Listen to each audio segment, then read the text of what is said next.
live with your mom because she's poor? No way. I'll go only after she's dead." As soon as I brought up the idea of living with my mom, my husband blurted out those words.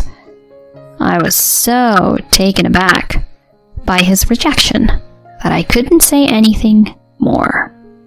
But 6 months later, I would throw those words right back at him. He would regret his refusal, his face pale with shock.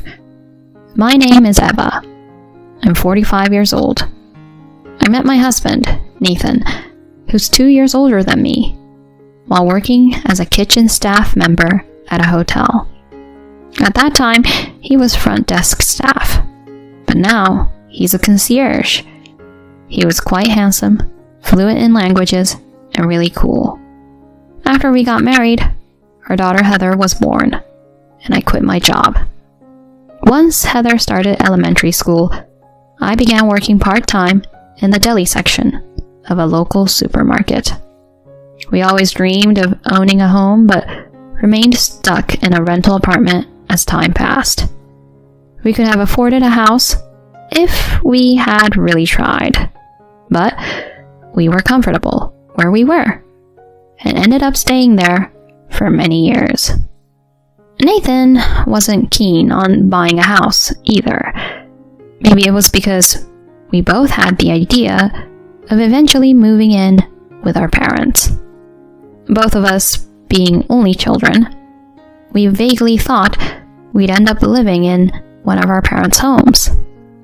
But we didn't get along great with our in-laws, so we never really discussed it in detail.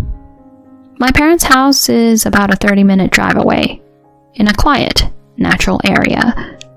My father, who ran a confectionery shop, passed away 3 years ago, and we closed the shop then. My mother, in her 20s, lives alone and gets by on her pension. I used to visit her regularly, with Heather, but since she became a busy high school student with clubs and part-time jobs, we haven't been able to go together recently. I also increased my part-time hours to save for her education, so I haven't been able to visit my mom for a few months. Still, my mom is a bright and active woman involved in hobbies and volunteer work. She's been healthy and hasn't really been sick, so I guess I wasn't too worried. But lately, I've been concerned because she hasn't contacted me. She used to send photos of her hiking trips and flower arrangement classes, which reassured me she was doing well, but that stopped. My emails went unanswered, and phone calls wouldn't go through. Something was wrong. After finishing my part-time job, I drove to her house. Her house, where I was born, is old, built by my father.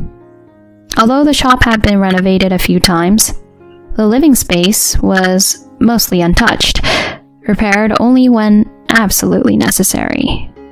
As I parked in the driveway at dusk, I noticed it was dark inside. No lights on. Was my mom not home? She usually went out, but was almost always back by the afternoon. I pressed the doorbell, but there was no response. No sound of the chime inside. Maybe it was broken? "Mom, I'm opening the door." I took out my key and opened the door. Entering the house, I was startled. Yikes! In the dim light, I saw a shadowy figure and involuntarily cried out.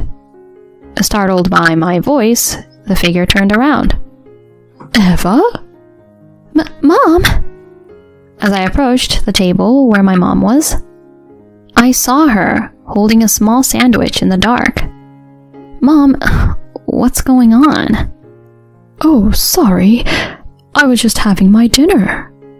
There was nothing else on the table, just that one small sandwich. I mean, why are you sitting in the dark? I thought nobody was home. "Oh, Yes, right. She seemed unlike her usual vibrant self, almost lifeless. I tried to contact you, but couldn't reach you by mail or phone. The electricity was cut off, so I couldn't charge anything. Sorry. Electricity cut off? Are you that short on money? Well, we were self-employed and the pension isn't much. To the point where you can't pay for electricity?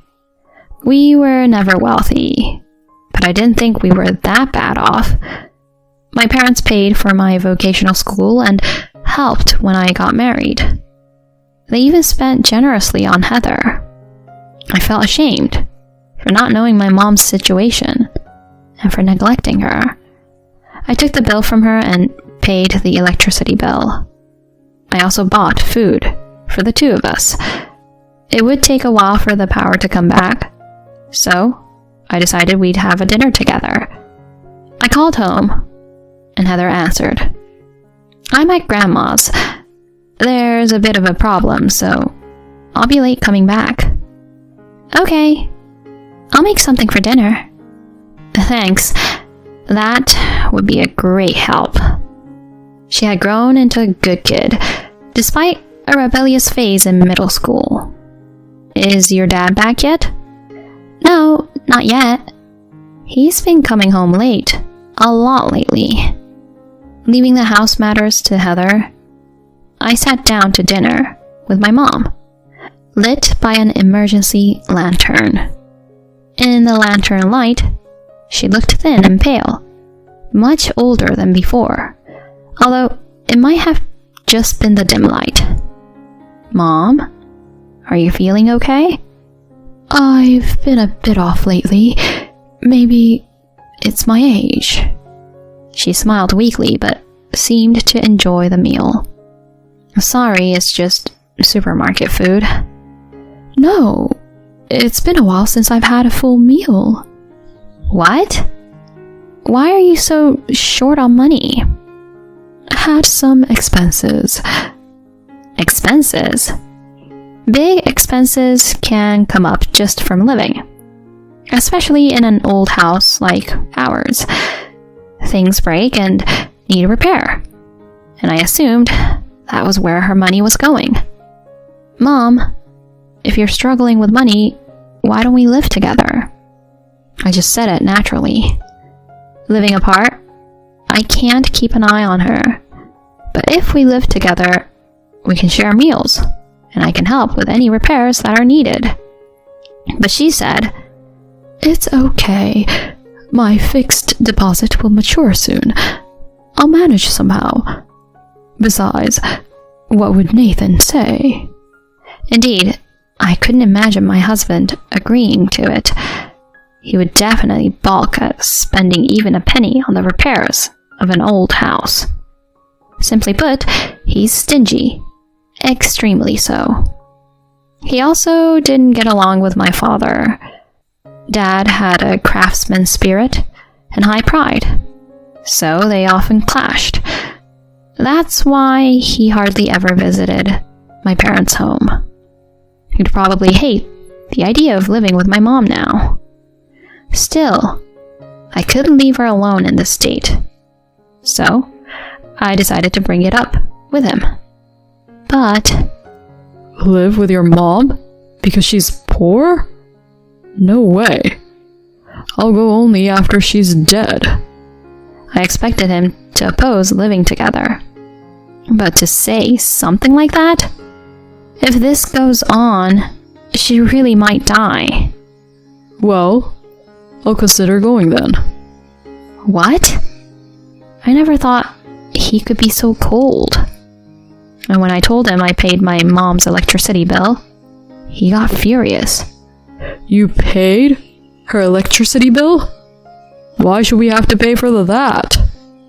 He's extremely particular about money, probably influenced by the way he was raised. His parents would spend on themselves, but never for others. They seemed to be living beyond their means, just for show. Nathan had the same tendencies. If I had realized this earlier, I might have reconsidered marrying him. I didn't see it before we married. I remember, he was always well dressed, but he never treated me to a meal during our dates. And the gifts he gave for birthdays or Christmas were something a kid could afford with their allowance. It's not that these things are bad, but it always left me feeling uneasy.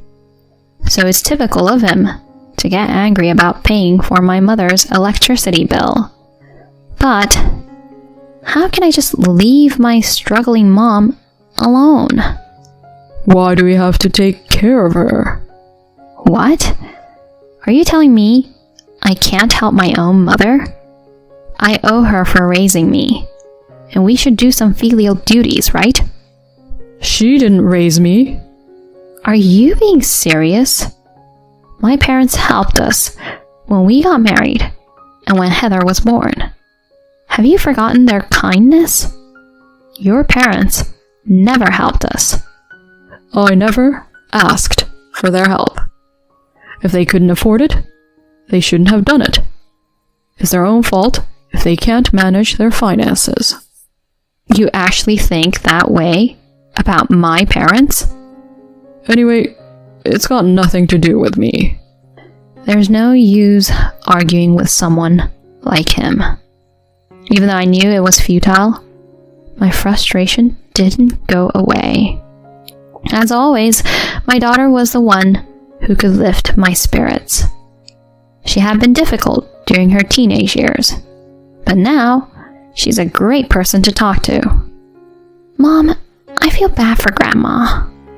She must have overheard my conversation with Nathan. When he left the living room, she came in and said, "Use my part-time money. Let's help her." I hugged her without thinking. "Thanks, sweetie, but it's okay. I have some savings, so we'll manage." You have savings? Otherwise, your dad would spend it all. He is generous with himself, isn't he? Laughing together with her made me feel a bit better. Plus, Grandma said her deposit is maturing soon.